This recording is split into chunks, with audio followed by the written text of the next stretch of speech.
It's so good to meet you. Thank you so much for taking a minute out for the program today. I appreciate it. My pleasure. So let's begin our journey with this. 5.5 years or so ago, this pandemic changed our lives, changed the Right. world. How did you get through that era, and how has it influenced your work and what you do today? Oh my goodness. Um, so 5.5 years ago, when the pandemic started, like in April of 2020, we were scheduled after a year of preparatory work and raising money and putting a business plan. We had a group of, ex-sex workers in Ghana who are ready to go into a training facility led by a Rotarian who is volunteering time and effort, etc. And the week before we were to start, they shut down the country. All right. We had to like get computers to these women who had never even turned on a computer before and figure out show them how to load Zoom and get on Zoom. We had to change our training from being at this gentleman's business and facility to we had some volunteer teachers. And then 2 months later, our benefactor, the guy in this business, died of COVID. Wow. So we had to, and all of our fundraising stopped dead. Yeah. We were on a really good track of raising money to launch our program, and we had to kind of pivot very, very fast into almost like a bootstrap mode. Yeah. So it kind of forced us to be much more pragmatic about the teaching, resourceful in getting what I called angel clients, which were people really probably didn't need the service but were willing to work with us to help prove the program. And yeah, we got our nose bloodied quite a bit in the learning process, but that's all happened. So yeah, when you bring that up, it brings like I don't know, I go to post-traumatic stress syndrome. Yeah. Yeah, no, for sure. So let's get into exactly what you do on a daily basis. I'm going to put you in front of a bunch of 12-year-olds. It's career day. You're at a school, and one of the kids wants to know what you do for a living. How do We you answer that child? What we do is we use the power of business to transform people who don't have the opportunities that you have, eighth grader, et cetera, about what's going on. Like in the rest of the world, there are a lot of people who don't even know where their next meal is going to come from, who will wake up in the morning and find that their parents are divorced and they're on their own, as a 14 or 15-year-old. And what we do is we use a specific business model, which is outsourcing, right? And you may not know what outsourcing is, but outsourcing is somebody says, I want somebody to fill in a bunch of information, research for me, learn how to use these AI tools, but I don't want to do it myself and I don't want to hire somebody to sit next to me. They can be in another part of the country, they could be another part of my city, they could be in another part of the world. Yeah. And they will do this work. And so we train people to do those services and they sell those services to businesses in the United States who probably can't afford US wages. Yeah. And in so doing, we totally transform their lives. We take them off the streets and we create people who now have a career, who are middle class citizens, and who are bringing income into their country. So that's what we do. So what did you want to be when you were 12 years old? What was your dream job? Sorry, not this, okay? At 12 years old, um, I was very interested in politics. Yeah. And I all the way through college, I went and degree and I actually went to Georgetown School of Foreign Service and everything, and then you know how life works, Joe. Sure. Yeah. You Well, but the interesting thing about life is that a lot of our personality characteristics are woven in by the time we're three. Take me back to where you were born and raised, and what were those foundational elements that have allowed you to have this empathy, this heart, this vision, this way I mean, because what you're doing isn't typically what people do. You're putting no, yourself out there in a big way. How did all of this begin and evolve into who you are today? you know, I grew up in a family. I had an upper middle class family. My father was a, engineer, became a corporate executive. My mom went back to school and got a PhD. So we were in a very learning environment. My dad traveled all over the world for business, and so we were kind of exposed to things. And we come from a culture where questioning is all a part of what's going on. Like you ask questions and you're curious and you're seeing things different. And I think that's the undercurrent. Yeah. Joe, if you think about it, if every time you step out in ring and you're saying like, well, what's this? And what's this about? And how can I learn about this? That would be the thread, I would say, that got me to this position because it's not sort of, oh, I've got this goal. I'm going to build a plan. Let's go the incremental steps to build the plan. It was, well, something happens and, well, that's interesting. So let me ask a question about this. And, oh, I try this. And that's kind of what I would say to answer that question. So talk to me if we could get a snapshot of your career, because you obviously didn't start here. Take me back to your beginnings and how you evolved and found your true voice in what you're Yeah. doing today. Okay.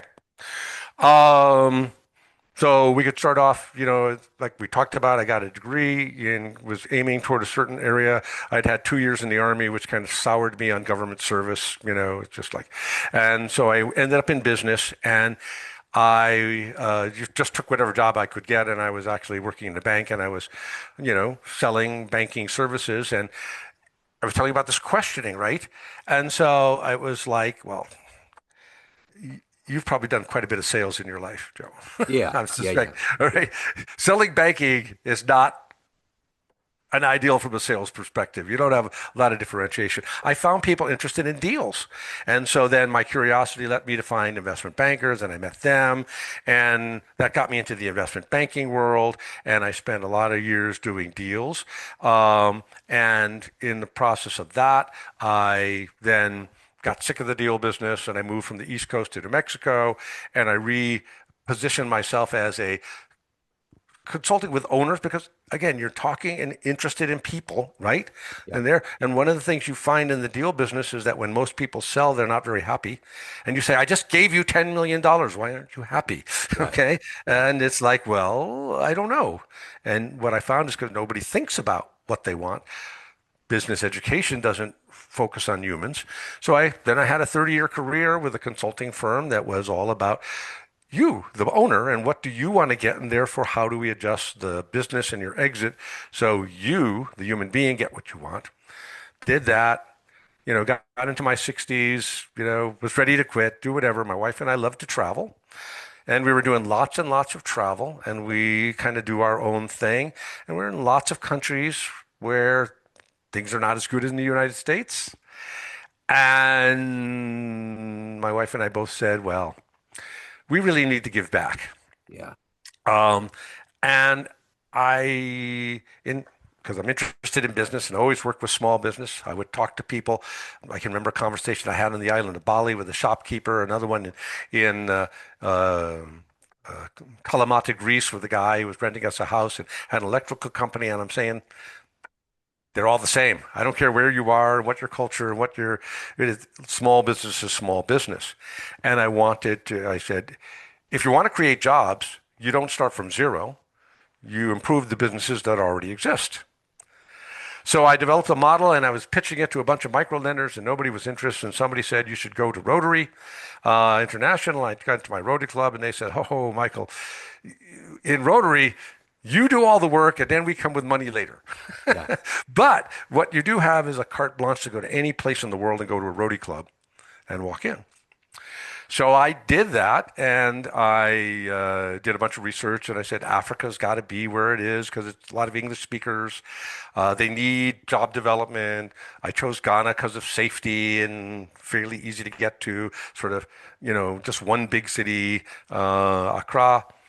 And in, February of 2019, I just flew into Ghana and started visiting Rotary clubs and pitching this idea. By the way, I don't know if you've had any guests, Joe, who've been working in Africa, whatever. I did literally everything wrong that you could possibly do as a white guy. All right. Yeah, I mean, just the total arrogant white, like, I'm going to come in and tell you what the heck's going on. Yeah. But it turned out that there were people who needed business advice. Now, there's nothing here about sex workers. There's nothing here about outsourcing at all. And sometimes, whether you want to call it God, the powers that be, fate, just steps in to your life. Yeah.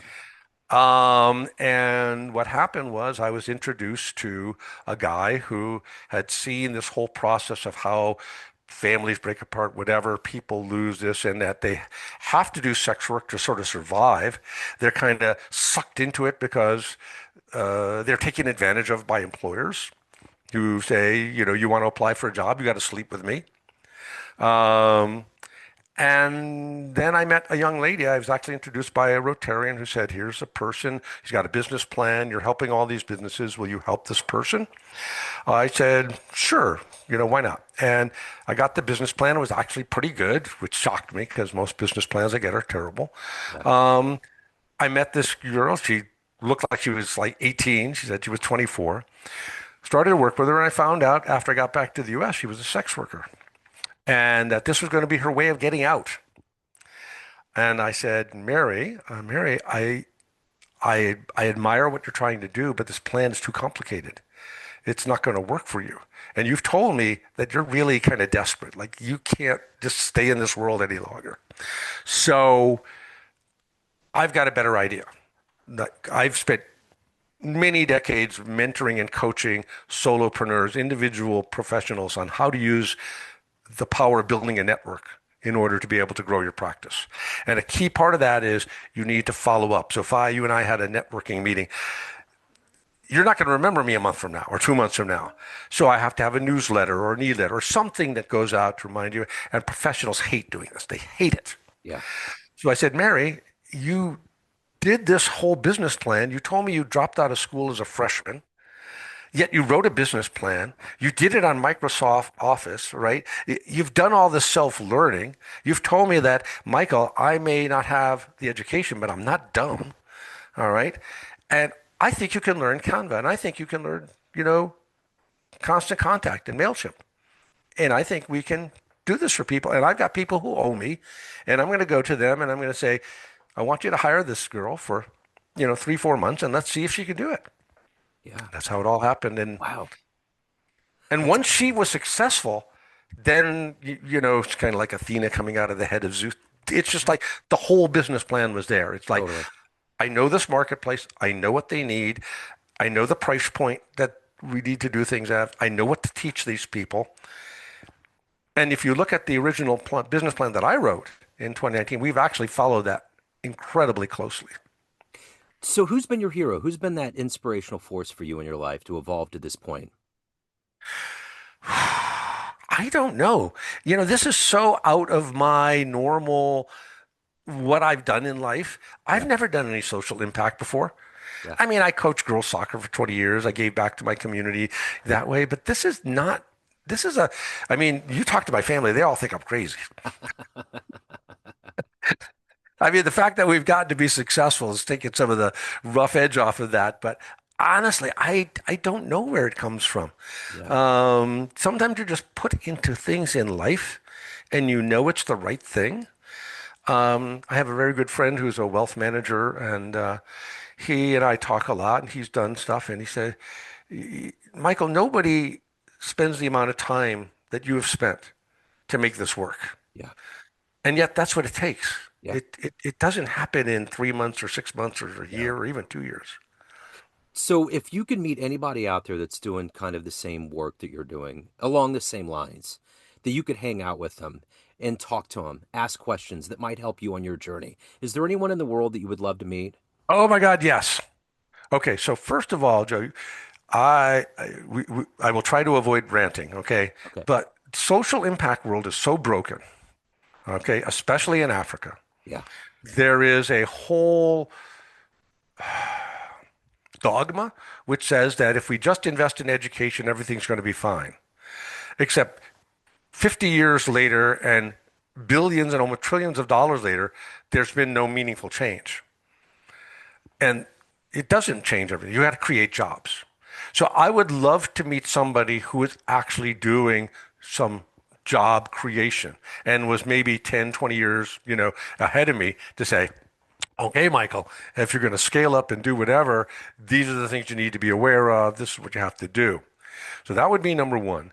And then anybody who's taken an entrepreneurial social impact enterprise and been able to work a true transition. to say, okay, how do we get beyond you? How do we institutionalize this? So scaling and transition are the two things that I'm really need to meet people to help it on this journey.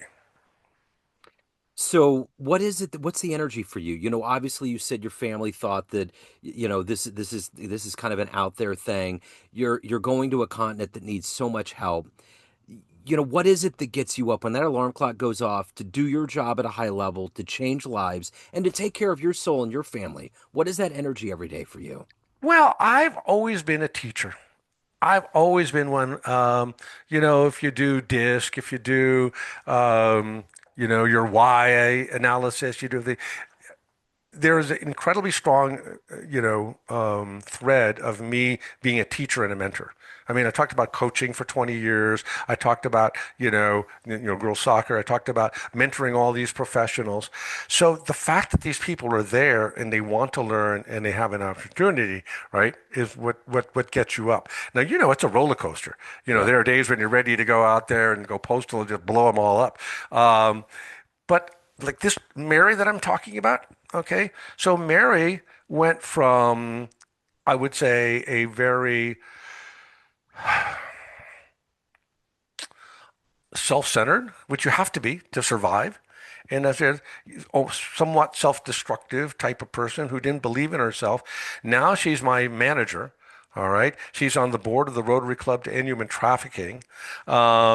She is runs my entire show. I do nothing operationally anymore. So I look at Mary. I just had a meeting with her and some Rotary uh, Club members for a big grant that we got from them. And I'm just watching her in admiration. I say, I can't even believe this girl, Yeah. right? And so I know we can do that, and I know the other people, and I know the potential. So it's as long as I have been successful at getting myself out of the day to day, which is what Mary has done for me, then I can get up and be excited to know that this thing works and it has the potential and it can change a lot of lives. So why not get out of bed and do work on it? So when you think about the word retirement, does it even mean anything to you? Is that something that's even a No, part? Yeah. I work with business owners, right? And that was my whole gig, helping them to work and get out of there. But I like the word transition Yeah. much better. It's like you spend this whole time in your life working because you have to. Yeah. And if you're smart or you've been wise or lucky or some combination, you get to the point where you don't have to. It's like you get a chance to reinvent yourself. It's like, what is it that you want to do? So, I mean, I still do a little bit of consulting. That's been decreasing. I have, in addition to Theodora, I do a program with my Rotary Club to End Human Trafficking, where we have a different kind of economic development type of program. These two are kind of merging together. Um, that's kind of my passion. And then, like I said, my wife and I love to travel. I mean, we've got a 7 week trip to Southeast Asia coming up. We've got an 11 week trip to, um, you know, Europe, Turkey, Spain in the fall. So, So let me ask you this. If you had a dream tonight, you ran into the 18-year-old version of you and you had a book in your hands, a big coffee table book, and you said, "This is how your life has turned out so far." Would that young version of you believe it? no. No, he would say, like, you've got to be kidding me, right? Because I cannot possibly, in my mind, see how where we are today at 18, all right? I remember pretty vividly 18 was going into college and whatever, and I would say that I was the most confident person, visionary, etc. So no, I think she'd say like, no, you're crazy. Go away. Would you give that version of you any advice? Probably not. I Yeah, think you have to go through things. true. E- Everything happens for a reason. Yeah. Um, you go through all these painful things. I've been fired with 3 kids under the age of 5 in the middle of the worst recession we've ever had, right? I had a business failure, dragged my teenage kids and my wife through a horrible years of trying to rebuild. And you say, well, why is all this? And yet I can tell you if I had not been fired, I wouldn't have gone into the deal business, the investment banking business. If I hadn't lost my business, I wouldn't have gone through this transformation and changed what I thought about how I work, etc. Um, Everything happens for a reason, and I'm not sure giving people any, heads up necessarily is beneficial for them. Is the best thing. I got a quick Africa story. I remember being in jazz radio. I interviewed a musician named Randy Weston. He's a legendary cat, and he was Hmm. around for a long time. And it was the first time because he went to pilgrimages to Africa all the time. He was always Hmm. going there. The first time he explained how jazz became the way it was absolutely mind-blowing. He said he realized when he would go to Africa that everything swings. And that's what jazz does. It's a swinging music. The Hmm. elephant tail, the palm of the tree, everything Hmm. swings. And it was like this big, huge curtain parted in my mind. I was like, I finally Hmm. get it. Like this thing that was brought from the African continent and kind of Americanized in New Orleans and Kansas City and those centers. It came from this place where the origination of everything was following nature, following the natural rhythm of everything swinging. It was amazing. To this day, it blows my mind that it took me that Yeah. long. But that's the reason why you interview and talk to people because they have the insights. That's why we're here. It's that shared Hmm. collective wisdom that we all have, you Yeah. know? I try to be very careful to tell people like I don't really know Africa. Right. I know a city in a country, Sure. Sure. right, in Africa, which is Africa is so gigantic and Yeah. it has so many different, cultures and tribes and languages and histories and ecosystems, etc. Um, I would not say I know Africa. I would say I know an African city, and it doesn't fit a lot of stereotypes that people have of what Africa should be. Sure. Sure. So let me ask you this. Yeah. At the end of the day, this ride that you've had through life, everything you've accomplished and evolved to, what are you the proudest of? Say that again. I'm sorry. What am I? Of everything that you've done in life, what are you the proudest of? Oh, I think I'm pretty proud of what we've put together here at Theodora. I mean, Yeah. it's hard to just create something out of nothing and put something that has genuine ability to be self-perpetuating, these magic words that we're talking about, scalable, right, sustainable, all these things. I mean, people talk about it, but it's not that easy to put it together. Yeah. And then I'm pretty proud of the fact that I think I've gotten to a point where gratitude has become a pretty significant part of what I'm thinking, what my life is, um, which has not been easy. Yeah. I get it. So, Michael, everyone has a perception of you family, friends, everyone you Yep. work with, everyone that's affected by your work, but you run the show. What's your perception of you? Who do you think you are? They all think they don't know where my energy comes from. They just don't understand how, at my age, I am doing these things, etc. And yeah, that's just everybody always says, Michael, I don't know how you do this all, Yeah. and I'm not sure I do either. So, if anybody wants to get involved with Theodora, they want to reach out to you, learn more, any of the good business, where do Yep. they go? Okay. TheodoraAfrica.com. Okay. Okay. I And will I will put that link in the show notes. What a wonderful, inspiring story, Michael. Thank you, sir. Thank you for taking a minute out. Best of luck with this brand new year and all the work you're doing. I really appreciate you taking a minute out today. well, I thank you, Joe. Every organization needs to get out there and let the world know, and you give a great platform to allow people like me to do that. It's an honor. Absolutely. Thank you so much and have a wonderful new year. I appreciate it. Okay. Cool. All right, we're out. Hey, I operate pretty quick. I will have links over Okay. tomorrow and I'll shout it from the mountaintop. So again, man, what a great story. Thank you so much. Can we add? I mean, we can just add this as well. So we have two different things. We have our nonprofit, which is Theodora Africa. It Uh-huh. acts as the incubator, but then we have this actual virtual assistant business, which is Theodora Ghana Virtual Assistants. Okay. And if I can just in the email, I'll give you the two, Sure. site links. Yeah, I will put them in there. Absolutely. I'll get them in the show notes. Cool. Cool. Michael, thank you, man. I appreciate it. All righty. Thank you, Have a sir. great day. You too, man. Okay. See you later.